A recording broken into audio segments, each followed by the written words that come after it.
Everything changes.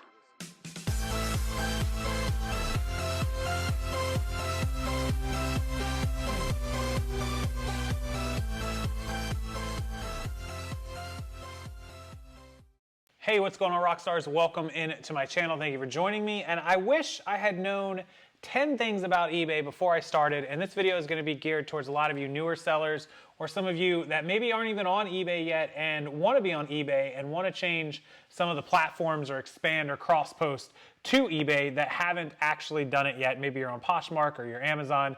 10 things I hate about, no, not 10 things I hate about eBay, 10 things I wish I had known about eBay before I got started. And I just want to jump into the number one most important thing about eBay and about reselling and about being an entrepreneur is this is an everyday job. There's a lot of people who say they don't list, they don't ship, they don't source, they don't do anything on the weekends. And let's just face it, guys. Number one is eBay is an all day, every day, 7 day a week job. Even if you don't do any sourcing or listing on a particular day, you need to log in. You need to check your offers. You need to make sure you got no messages, no return requests. You need to make offers to anybody who's watching your stuff. Maybe your sale is ending and you need to rerun your sale. There's a lot of reasons why eBay is a 7 day a week job, and that's just one of them. There's always something to be doing. There's spreadsheets to update or accounting to be done or fees to account for. There's always something to be done on eBay. And this goes with any platform and any reselling or any business or entrepreneur company that you run or operate. It's a 7 day a week job. And there's an old saying, I'd rather work 80 hours a week for myself than 40 hours for someone else. Some of you might not agree with that, but I do agree with that. Whatever amount of time and hours it takes for me to get the job done during the week, I'm going to put in. If it's 40 hours one week and 80 the next and 20 the next, that's how much I'm going to work. If it's 100 hours a week, so be it. I won't get up and go to a job for somebody else to make them rich. And I certainly won't get up and go to a job where a national crisis or a business going out of business or anything on the whim can cause me to not have a job or a place to go on Monday morning. So just something I think about that. That's number one.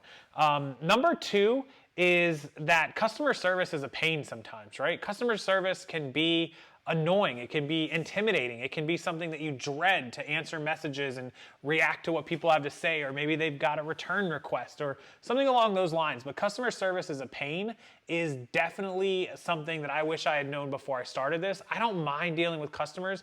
I talk to you guys every day, but you guys are, for the most part, all of you are awesome, and it's amazing to connect with you guys and do video calls and coaching calls and Facebook Lives and Instagram Lives and YouTube and comments.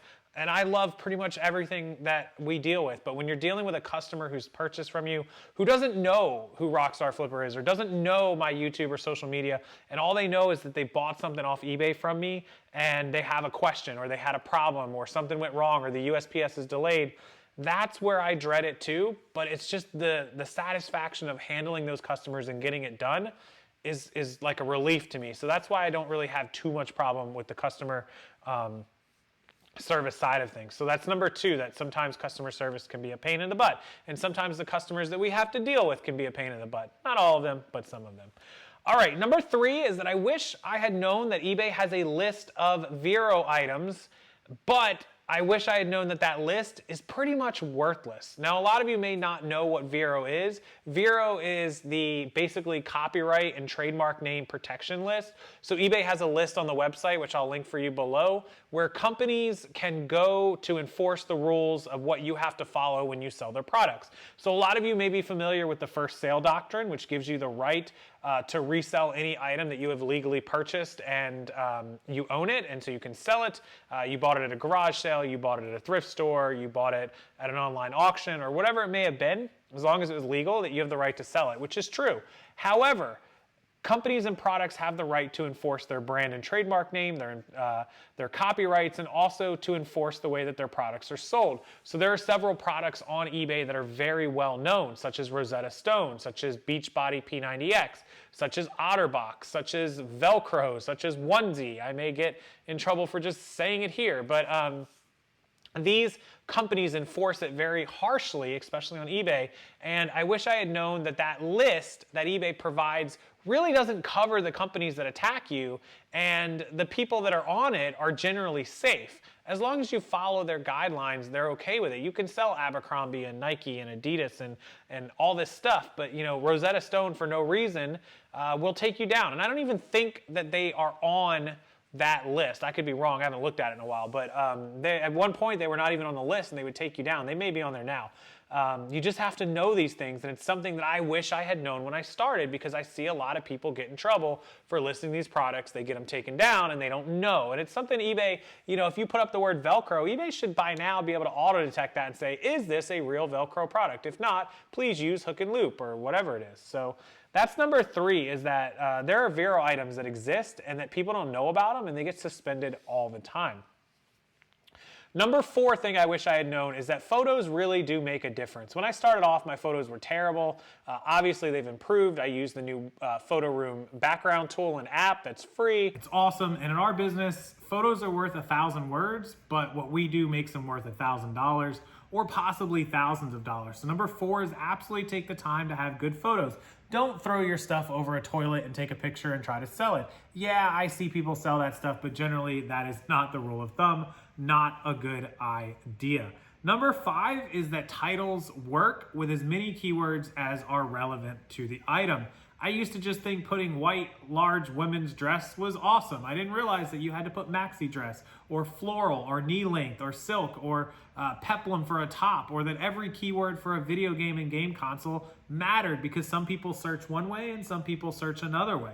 So number 5 is absolutely that titles are just as important as and keywords as anything else that goes into it, because if somebody can't find your item because they're not searching for the right keywords because you don't have them, then there's a pretty good chance they'll never see how good your photos are or how good your price is or how good anything else you put time into making that listing is if you don't have the right titles with the right keywords. So number 5, titles, absolutely a must. Number 6 is that running a sale on those items will also draw people in. So take a good look around the mall. Obviously not now, but in normal circumstances, any store you go in, Kohl's, Walmart, Target, Guess, Express, Abercrombie, anywhere in the mall, Dillard's, JCPenney, Sears, any of these stores, every single one has one thing in common, and it's that they got a sign outside that says entire store 50% off. Buy one, get one free. Buy one, get one half off. It's sales.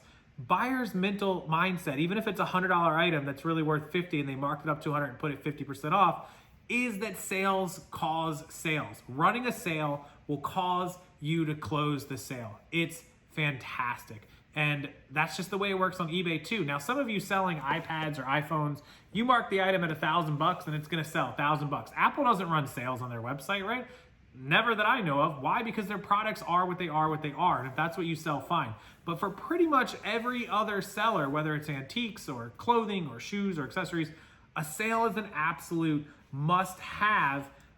Whether it's a percentage off or whether you're running promoted or whether you're running BOGO, buy one, get one free or whatever, you have to do some kind of incentive to bring that buyer in over them going to another person, because a lot of buyers don't even do the math and they may be spending more going somewhere else, but they see that sale sign and their mentality just works of, oh, it's on sale, I'm getting a deal. People want a deal. Always offer them a deal. There's no doubt about the fact that it works, right?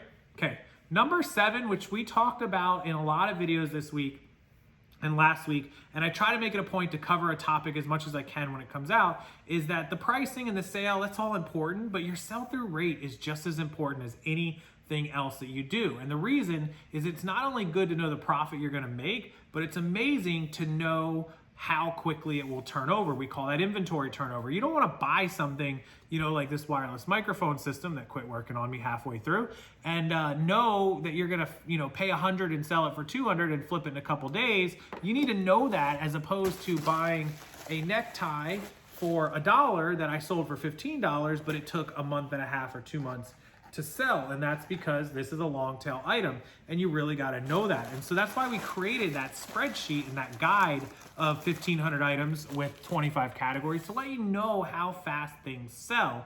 as opposed to other things, slow, medium, and fast. And if you're interested in that, of course, it is linked below.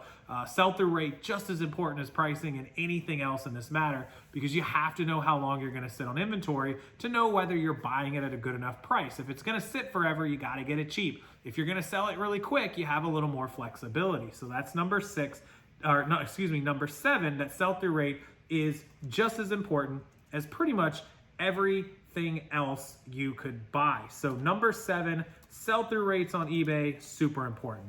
Number 8 is I wish eBay told buyers or sellers, especially new sellers, when you go on vacation, vacation mode is not enough. You have to change your handling time. I got dinged way back before it was even a thing, and now it happens to sellers all the time. I get messages, emails, and Facebook posts all the time in my group. Somebody went on a 5-day vacation. They didn't change their handling time. They sold 20 orders, and now they've got 20 late defects. Vacation mode is just a message to your buyer that you're gone and you will ship when you return. It does not tell eBay's system that thinks you're shipping in 1 or 2 days or whatever you have set, that you're actually only going to be shipping in 6 or 7 days. It doesn't know that. And so it will ding you every single time. Currently during C19 and Corona, it is supposed to be covering you anyways because eBay's working with you, so you'll be okay. But under normal circumstances, you would get a lot of defects, and that's enough to possibly ruin your account. You'll go from top rated to above standard to below standard to suspended, and they'll also, even if they don't suspend you, they'll crush your search ranking. It'll take you forever to build it back up. It's just not something you want to get involved with, and I wish eBay took the time to tell new sellers that was the case. Or I wish when you set vacation mode, it would have an auto pop-up, hey, do you want to change your handling time, etc. Number 8 would be covered. We wouldn't have to worry about it, but unfortunately, we do. Along with that, number 9, the one below it on my list here, is that canceling orders is terrible. Worst thing you can do, almost probably bar none. There's a few worse things I can think of, but this is up there at the top. eBay customers don't like to have their orders canceled. If I order this cable because I desperately need it to do a live show and I think it's coming and you cancel the order a day or 2 later, well, that's really bad, and I'm not gonna be happy that you canceled my order, right? So don't cancel orders. eBay will give you defects unless the buyer asks you to cancel it. If you legitimately lost the item or you can't find it or something happened and you have to cancel the order, or you can't fill the order, you can't find somebody else that has it for sale that you can buy it from and have it shipped to them, it's best to message the buyer first and explain to them what happened, and maybe you could ask them to cancel it. If it's too late for them to cancel, then you can ask them if you can cancel it on their behalf, and then you would be able to legitimately use the buyer asked to cancel. Okay, so that's number 9. Canceling orders can cost you an account. And number 10 is that I wish I knew in the beginning that every dollar I sold would amount to 50 cents. And what do I mean by that? A majority of sellers operate at 50%, give or take, profit pre-tax. I always say pre-tax because everyone that makes a salary is $50,000. If you earn $50,000 in profit on eBay, it's the same. You're both gonna have to pay taxes. There might be more deductions for you, but it's about the same. Because I always get people that are like, oh, well, you said $50,000 on eBay, but you're not talking about taxes. Right, well, that's because everyone pays taxes. And if you make a $50,000 salary at a job, you have to pay taxes as well. If you wanna talk about $50,000 take home, well, then we would need to make $75,000 or $100,000 on eBay. So that's how that works. Anyways, 50%. How do I know that? eBay takes 10% without any of your discounts. PayPal takes 2.9 plus 30 cents. It equals out to 3.5 to 4%.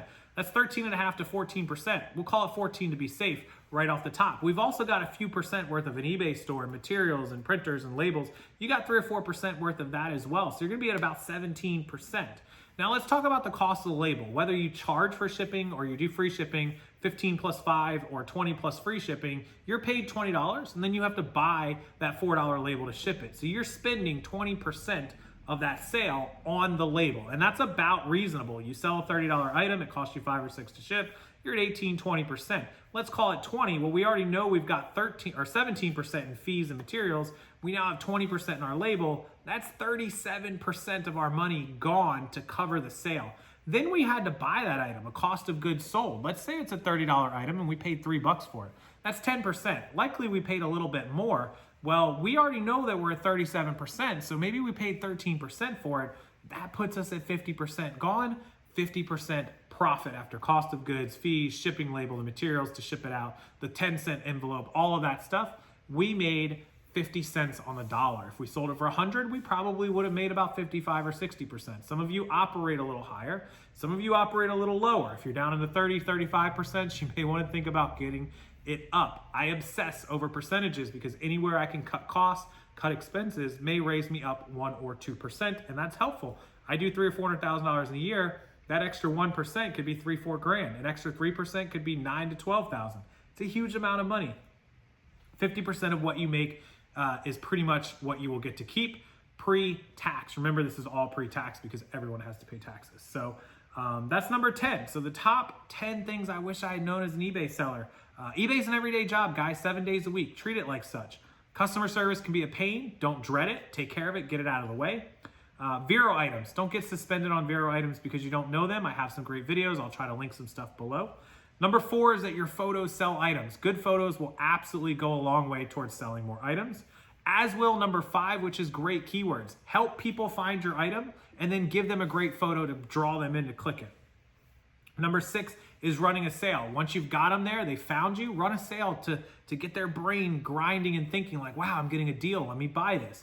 Number 7 is sell-through rate. Make sure you are keeping good items with good sell-through rates. Otherwise, pay really cheap for items that are gonna sit. Number 8, don't leave town without changing your handling time. Otherwise, you'll get in big trouble. Number 9, don't cancel orders if at all possible. If you have to, reach out to the buyer first. And number 10, know that 50% of everything you make is going to go out the door in expenses and cost and overhead. And if you have more than that, like a building and employees, it could be even more money. So just keep that in mind when you're thinking about your profits. Once you do start selling items, keep that spreadsheet, keep that QuickBooks and GoDaddy, and you'll be successful. All right, appreciate you guys watching. As always, give the video a thumbs up. This is for a little bit for newer sellers. If you want to see more informative videos, whether you're newer, expert, advanced, I'll be putting out all different levels of videos. You can hit that subscribe button and turn that little bell on, and it will notify you every time a video comes up. I appreciate you taking the time to watch this. Thank you so much as always, and I'll see you guys a little bit later with another video.